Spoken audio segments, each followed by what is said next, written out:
Oi, pessoal, tudo bem? Vamos conversar um pouquinho a respeito de câncer de colo de útero?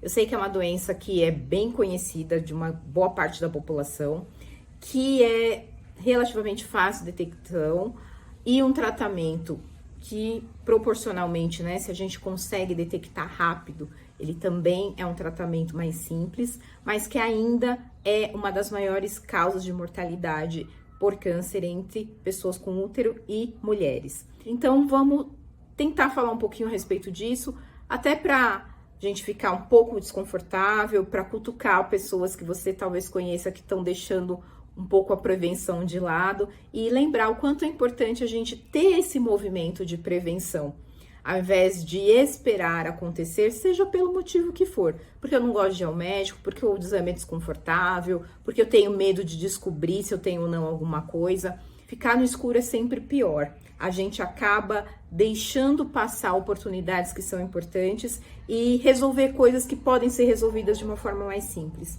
Então, vamos começar lembrando o que é câncer. Câncer é um nome que a gente dá genérico para um conjunto de doenças que tem como característica a presença de células malignas que podem se espalhar para o corpo, que é o que a gente chama de metástase. Então, o câncer do colo do útero é esse tipo de doença localizado no colo do útero.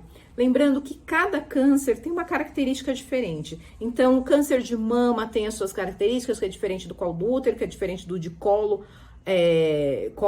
né, intestino, que é diferente do pulmão e assim por diante. A gente vai falando de um câncer que é causado por um vírus específico, que é o vírus do HPV. O vírus do HPV, ele está presente no mundo, as pessoas pegam HPV a rodo, e se estima que cerca de 80% das pessoas com vida sexual ativa têm contato em algum momento com o vírus do HPV. Ou seja, para eu ter câncer de colo de útero, eu preciso sim desse contato com o vírus do HPV, mas ele não é determinante.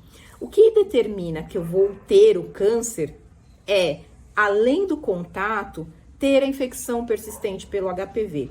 E isso depende de fatores genéticos, depende do tipo de vírus que eu tô tendo contato, né? Então, eu posso ter um contato com vírus de HPV de baixo grau e, por exemplo, desenvolver uma verruga, ou eu posso ter contato com vírus de alto grau, mas não necessariamente desenvolver o câncer, ou posso ter contato com vírus de alto grau que seja muito oncogênico e desenvolver o câncer porque eu não consegui me livrar desse vírus e eu estou com essa infecção persistente. Para a gente saber quem é ou menos, mais ou menos, suscetível a ter esse tipo de infecção e ter esse tipo de desfecho, que é o câncer, existem alguns fatores de risco que é bom lembrar. Então, primeira coisa, né, o contato com HPV, que a gente não consegue controlar, muitas vezes não dá para saber quem é que tem HPV, quanto tempo eu tenho HPV, como que eu peguei o HPV. A gente não tem nenhum exame específico dizendo tempo de contato. Então, eu não consigo, através dos exames atuais, saber quanto tempo eu tenho esse vírus. Se esse vírus estava dormindo, se eu peguei agora, se eu peguei do meu parceiro anterior, se foi do parceiro atual, enfim. O que a gente sabe é que existe uma infecção persistente, que eu posso ter esse contato com o vírus logo ou não. Pessoas que têm muitos filhos, então multíparas têm mais chance de desenvolver o câncer de colo de útero, porque o trabalho de parto é um tipo de trauma no colo. Então, esse movimento do colo abrir, do bebê passar, pode gerar trauminhas e facilitar com que essa mulher desenvolva o câncer de colo de útero.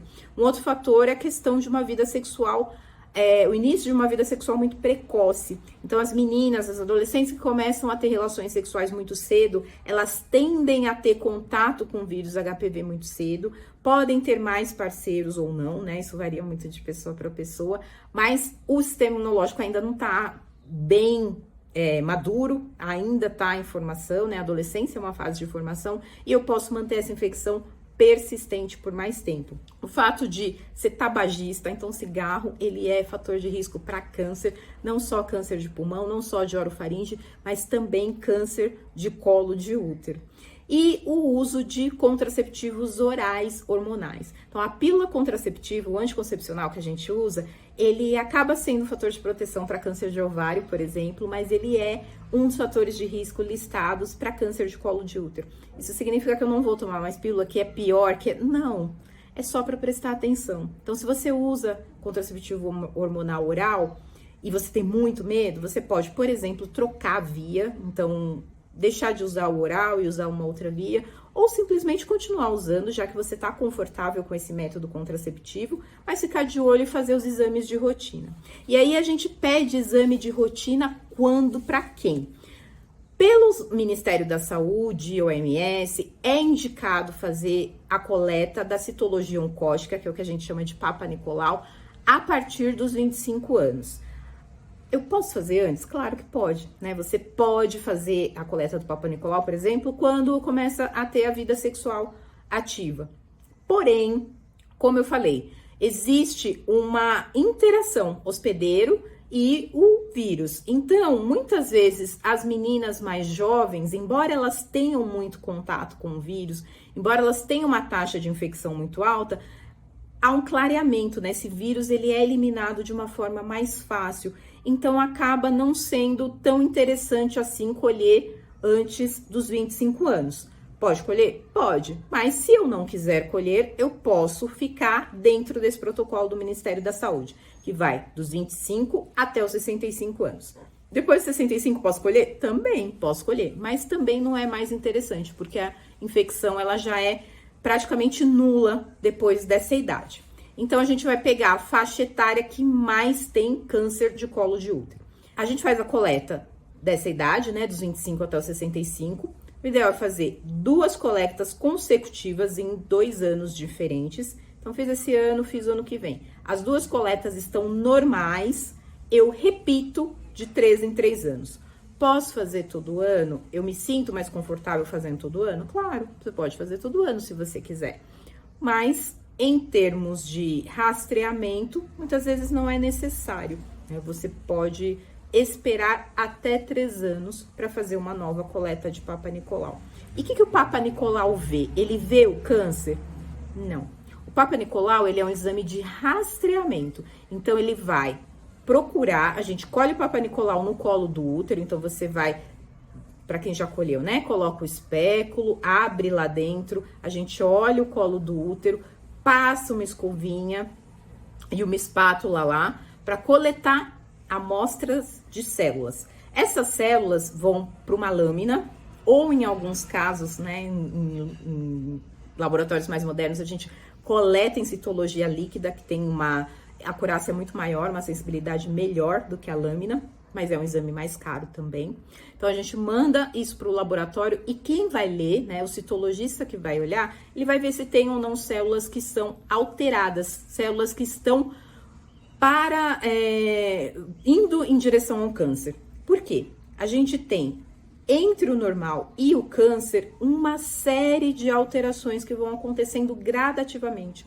O câncer de colo de útero, ele é um câncer que ele é muito indolente, ele é demorado para aparecer. Daí a importância da gente fazer a prevenção, porque você consegue pegar rápido, né? Se aparecer alguma coisa, nesse intervalo de 3 anos, você consegue pegar alguma alteração.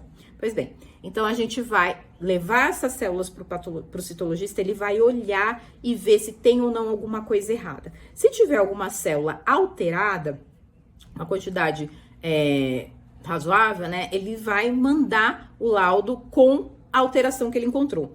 Eu posso encontrar alterações inespecíficas, eu posso encontrar alterações inespecíficas de alto ou de baixo grau, posso encontrar os NICs, que é aquela neoplasia intraepitelial cervical, que é dividida em 3 graus, né, NIC 1, 2 e 3, e posso encontrar o carcinoma in situ. Quando eu encontro, ou in situ ou invasivo, né, quando eu encontro a carcinoma, adenocarcinoma, eu sei que eu tô lidando já com o câncer. Os NICs são alterações intermediárias, então não tá normal, mas também não chegou no câncer ainda, com exceção do NIC 3, que a gente já considera como um carcinoma in situ.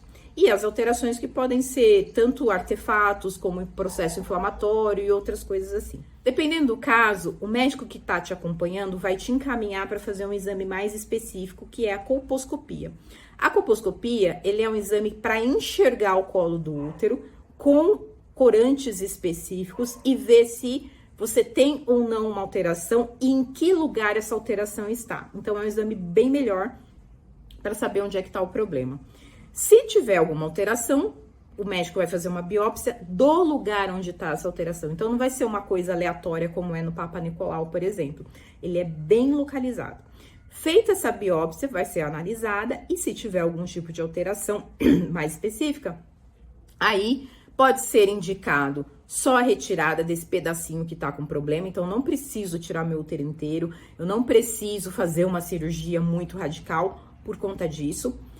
Tira só esse pedacinho e manda para análise, né, para ver se saiu tudo e resolvido o problema. Se eu sou uma mulher jovem, descobri que eu tenho uma alteração, um NIC, por exemplo, uma alteração inespecífica, eu vou perder meu útero? Não necessariamente, você vai simplesmente fazer uma cirurgia para tirar esse pedacinho que está alterado, porque foi feito o diagnóstico precoce e vai tocar sua vida normalmente. Muitas vezes não é necessário fazer químio, rádio, mexer em mais nada, cirurgias complexas, pode engravidar normal, pode ter vida sexual normal, tudo normal, porque foi feito o diagnóstico precoce. Então, a ideia é justamente essa, é lembrar que dá para fazer o diagnóstico precoce, que dá para ter qualidade de vida normal, simplesmente tomando cuidados específicos. A coleta do Papa Nicolau, né, pelo menos a cada 3 anos, desde que você tenha 2 exames consecutivos normais e fazer o rastreamento quando for necessário. Aí a vacina do HPV, gente, antes que acabe o vídeo eu me esqueça, a vacina é super importante, porque ela vai fazer com que a gente tenha imunidade para combater esse vírus.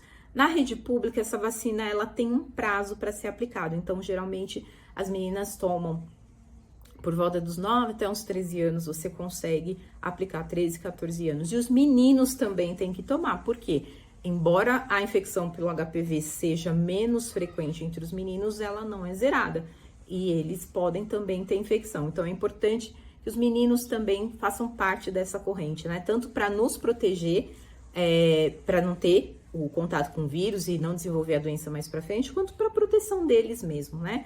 De não ter contato com o vírus e se proteger. Fora da rede pública, a gente consegue também tomar a vacina, e aí vai até os 45 anos. Mas é uma vacina que não é muito barata, né? A gente toma 3 doses dela e só se encontra na rede particular depois dessa passagem da adolescência. Se eu tiver HPV, eu posso tomar a vacina? Pode. Também é uma vantagem você tomar a vacina, mesmo já tendo tido a infecção, porque ela vai gerar imunidade, né? E essa imunidade, esses anticorpos cruzados, eles podem depois ir atrás de outros tipos de vírus de HPV diferentes daquele que você teve e te trazer proteção da mesma maneira, né? Como eu falei, 80% das pessoas com vida sexual ativa, elas têm contato com vírus em algum momento da vida, embora uma minoria tenha o câncer, mas você pode ter o azar, né, de ter mais que uma infecção por conta do HPV.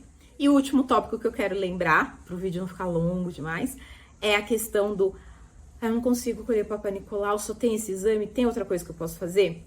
Tem. Existem outras formas de você fazer a detecção do vírus do HPV que não é através do exame de citologia oncótica, que é a captura híbrida para HPV e a genotipagem de HPV, que são tipos mais específicos de exame. Eles vão procurar o vírus ao invés de fazer o rastreamento celular, vai procurar exatamente o vírus, e são formas um pouco menos invasivas de coleta de material. O material ainda é coletado na vagina, mas muitas vezes a gente não precisa usar o espéculo, né, abrir a vagina para poder coletar esse material. Então, se você tem algum tipo de dificuldade, sou um homem trans, eu não gosto, tenho vaginismo, tenho muita dificuldade em relação à coleta de Papa Nicolau tradicional, converse com seu médico, porque de repente essa pode ser uma boa opção para você. Lembrando que tem que fazer o rastreamento, não importa se vai ser de um jeito ou de outro, mas faça o rastreamento, converse com o seu médico sobre as suas possibilidades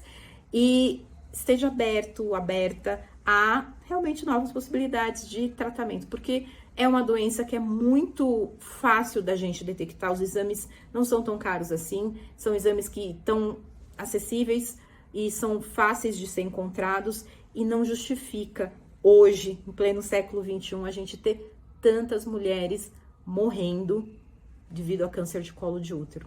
Se você tiver alguma dúvida, quiser fazer algum comentário, pode mandar mensagem. Não esquece de se inscrever no canal, clica no like, que é muito importante para a gente divulgar essas informações.